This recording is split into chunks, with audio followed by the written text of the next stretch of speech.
Bonjour les enfants. Je suis très heureuse de vous revoir, ou plutôt de savoir que vous me voyez, et je suis impatiente de vous raconter une nouvelle histoire. Heureuse et impatiente, ce sont deux sentiments que je ressens, et on a tous des sentiments. Par exemple, si à l'école, tu es tout d'un coup le seul de la classe à avoir réussi un exercice très difficile, qu'est-ce que tu ressens? Certainement de la fierté. Tu te sens peut-être la star de la classe, peut-être même que tu te vantes un peu. Tu es fier d'avoir réussi. Et comment est-ce que tu te sens si tu apprends que ton meilleur ami va déménager très loin et que tu ne pourras plus le voir? Tu ressens sûrement de la tristesse. Peut-être même que tu vas verser une petite larme. C'est toujours triste de savoir qu'on ne verra plus quelqu'un qu'on aime bien. Et qu'est-ce que tu ressens si peut-être ton petit frère ou ta petite sœur vient renverser exprès une tour que tu étais en train d'essayer péniblement de monter, tu étais sur le point d'y arriver? Là, tu ressens de la colère. Tu grinces des dents, tu serres du poing, tu as envie de crier, peut-être même de te battre, parce que quand même, tout ce beau travail gâché. Et qu'est-ce que tu ressens si, alors que ce n'est même pas ton anniversaire, tu reçois en cadeau juste ce dont tu rêvais? Là, c'est la joie. Tu as sûrement le sourire jusqu'aux oreilles. Ça, c'est la meilleure des surprises que tu aies jamais eues. Et finalement, qu'est-ce que tu ressens si tu as désobéi et que tu sais que tu vas être pris sur le fait? Peut-être que, malgré l'interdiction, tu as joué à la balle au salon et tu as cassé le vase préféré de maman. Tu ressens sûrement de la peur. Aïe, la punition. Et puis, tu ressens de la culpabilité et de la honte. Ça, c'est des sentiments difficiles. La culpabilité, tu sais que tu as désobéi, que tu as mal fait. Et la honte, vraiment, tu es désolé, tu regrettes bien d'avoir fait ça.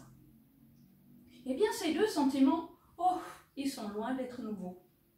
Ils existent déjà au tout début de la Bible, de la parole de Dieu. Les premiers qui les ont ressentis, ces sentiments, c'est Adam et Ève, le premier homme et la première femme que Dieu ait mis sur la terre. Il les avait installés dans un jardin magnifique, tout était beau, tout était bien. Et ils n'avaient qu'une seule chose qui leur était interdite: manger du fruit de l'arbre de la connaissance du bien et du mal. Ils ne connaissaient que le bien. Mais le diable, l'ennemi de Dieu, les a provoqués, les a poussés jusqu'à ce qu'ils mangent de ce fruit interdit. Et alors ils ont connu aussi le mal. Et avec le mal, la culpabilité et la honte. Et quand Dieu a voulu venir vers eux, parler avec eux, ils se sont cachés. Ils n'osaient plus regarder vers Dieu. Ils n'osaient plus s'adresser à lui. Et ils n'ont même pas eu l'idée de demander pardon. Alors Dieu a dû punir, il a dû les chasser de ce beau jardin. Et depuis là, eh bien, la honte et la culpabilité sont en chacun de nous. Et on ne sait pas comment se sortir de cette situation. Tout seul, c'est impossible. Et Dieu le sait. Mais Dieu nous aime, nous dit la Bible. Alors il a cherché une solution pour venir à notre aide. Et cette solution, elle a un nom. C'est celui-ci, le nom de Jésus. Puisque nous ne pouvions plus aller vers Dieu, Dieu est venu vers nous. Jésus, il est né à Noël comme un petit bébé. puis il a été un enfant comme toi, un adolescent, puis un homme. À une différence près, il a eu la même vie que nous, mais il n'a jamais commis le moindre péché. Et Jésus, homme, a toujours voulu faire le bien autour de lui. Il a toujours voulu guérir les malades, venir en aide aux gens. Et autour de lui, il y avait 3 groupes de personnes. Un tout petit groupe fait de 12 hommes. Ces 12 disciples, ces 12 élèves qui étaient toujours avec lui pour apprendre une quantité de choses. Et puis, il y avait un énorme groupe. Ah, ça, c'était la foule. Tous les gens qui, dès que Jésus arrivait quelque part, se précipitaient pour le voir, pour l'entendre, parce qu'ils savaient que Jésus allait faire des miracles et qu'il allait parler de choses importantes. Ils aimaient Jésus. Et puis entre les deux, il y avait un groupe moyen. C'était les chefs religieux, qui eux étaient alors contre Jésus. Ils n'aimaient pas Jésus. Ça les dérangeait que Jésus dise « Je suis la solution pour enlever la culpabilité et la honte ». Eux, ils pensaient qu'en faisant des efforts, en obéissant à des règles, ils allaient y arriver. Alors, dès qui était pour, dès qui était pour contre, et voilà qu'un jour, un homme a décidé en secret de changer de groupe.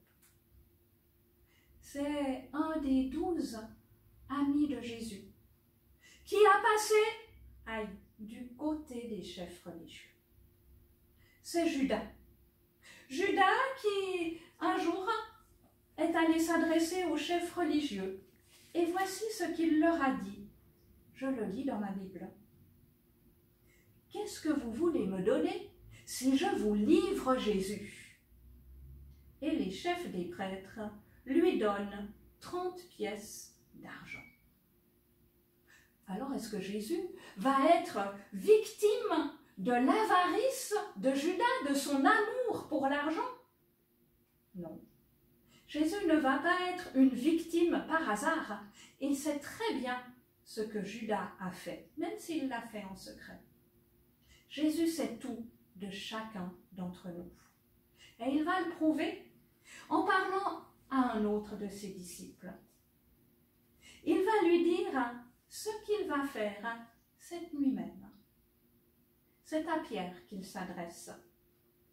Et il lui dit, « Je te le dis, cette nuit même, avant que le coq chante, toi tu diras 3 fois que tu ne me connais pas. »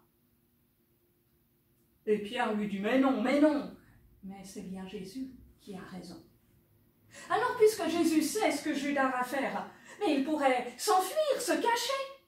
Eh bien non, ce n'est pas ce qu'il fait. Parce que Jésus, ce qui va se passer, il ne le subit pas, il l'a accepté. Il est prêt à le faire. Il a une bonne raison pour cela. Alors effectivement, la nuit même, Jésus est dans un jardin avec ses disciples. Il est en train de prier quand Judas arrive. Avec lui les soldats des chefs religieux, armés de lances, d'épées, de bâtons. Quelle violence pour venir arrêter Jésus.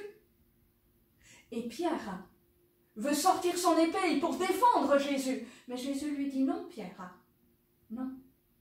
Face à la violence, nous voulons la paix. Face à la haine, Jésus va opposer l'amour. Et quand ses disciples voient ça, ils prennent peur, ils prennent la fuite. Jésus se retrouve seul et il se laisse arrêter et emmener jusque dans la cour de la maison du souverain sacrificateur. Dans cette cour, il y a un disciple de Jésus qui y est venu. C'est Pierre. Mais Pierre va se laisser entraîner par les événements. Pour Jésus qui est accusé, les chefs religieux sont bien ennuyés. Parce que de quoi accuser Jésus pour le condamner à mort? Il n'a jamais rien fait de mal. Ils sont obligés de faire venir des faux témoins, des gens qui racontent des mensonges. Mais même eux, ils n'arrivent pas à se mettre d'accord. Ils vont devoir demander à Jésus lui-même comment le condamner en lui posant une question. Est-ce que tu es le Fils de Dieu? Et Jésus va leur répondre, vous le dites, je le suis.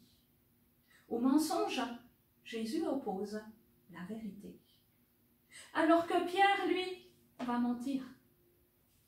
Alors qu'il est là à se chauffer, des gens lui disent, mais hé, toi, tu fais partie des disciples de Jésus.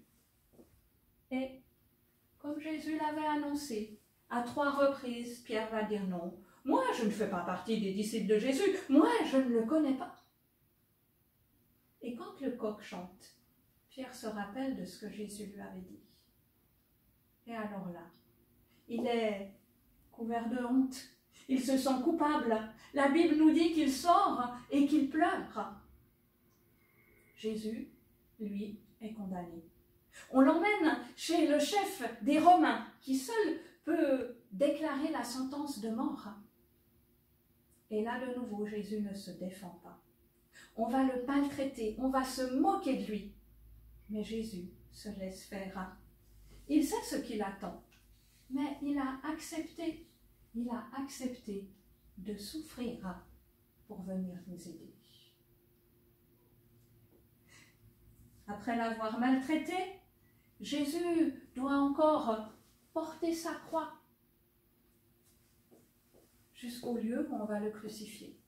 Mais on l'a tellement battu, tellement maltraité qu'il n'en a plus la force. On doit demander à un autre homme de venir porter cette croix pour Jésus. Et le long de la route, les gens se moquent, les gens ricanent. Il a sauvé les autres, il ne peut pas se sauver lui-même.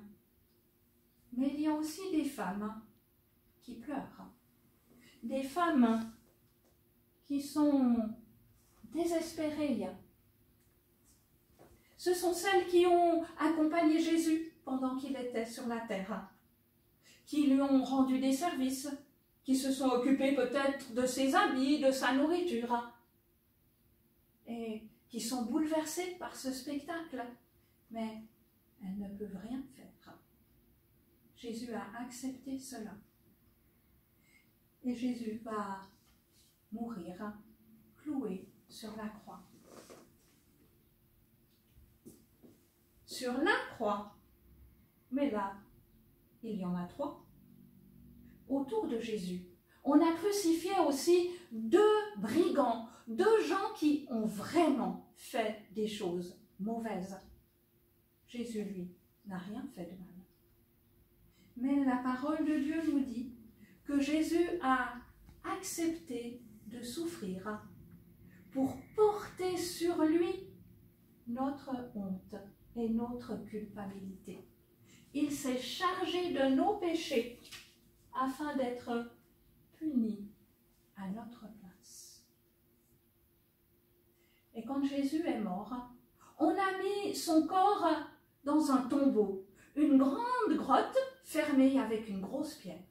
Et les chefs religieux ont même envoyé des soldats pour garder ce tombeau, afin d'être sûrs que les disciples de Jésus n'allaient pas venir prendre le corps, le cacher quelque part et dire « Il est ressuscité, il est redevenu vivant ». Les femmes auraient bien voulu arriver jusqu'au corps de Jésus pour mettre des parfums dessus. Mais c'est le sabbat qui commence. Le sabbat, c'est un jour où les Juifs n'ont rien le droit de faire et où ils n'ont même pas le droit de se déplacer beaucoup. Les femmes doivent donc rester chez elles. Et ce n'est que le dimanche matin qu'enfin elles peuvent se mettre en route pour aller mettre des parfums sur le corps de Jésus. Elles se dépêchent, elles se réjouissent de faire cela. Mais quand elles arrivent au tombeau, la pierre est roulée. Mais où sont les soldats? Il s'est passé quelque chose. Et la Bible nous le dit. Elle nous dit que il y a eu un tremblement de terre, qu'un ange a roulé la pierre et que le corps n'était plus là. Les soldats étaient comme morts de peur. Mais Jésus est apparu aux femmes et il leur a dit, mais n'ayez pas peur. Tout ce qui s'est passé, c'était la volonté de mon Père. Et maintenant, allez avertir les autres disciples. Je les attends en Galilée. Et les femmes ont couru avertir les disciples. Mais les disciples ont dit, mais c'est pas possible. C'est des histoires. Ces femmes prennent leur désir pour la réalité. Et pourtant, ils aussi ont fini par voir Jésus. Il était ressuscité, il était redevenu vivant. C'est ça qu'on fête le dimanche de Pâques, la résurrection de Jésus, son retour à la vie. Parce que s'il a porté notre culpabilité et notre honte, lui n'avait pas commis de mal, il ne pouvait pas rester séparé de Dieu. Il va passer du temps avec ses disciples. Et avant de retourner au ciel, il va leur laisser une promesse. Il va leur dire, eh bien, je vais retourner au ciel auprès de mon Père. Je vais retourner dans cette belle ville magnifique. Mais j'ai une promesse pour vous. C'est que je vais vous y préparer une place et que je reviendrai vous chercher.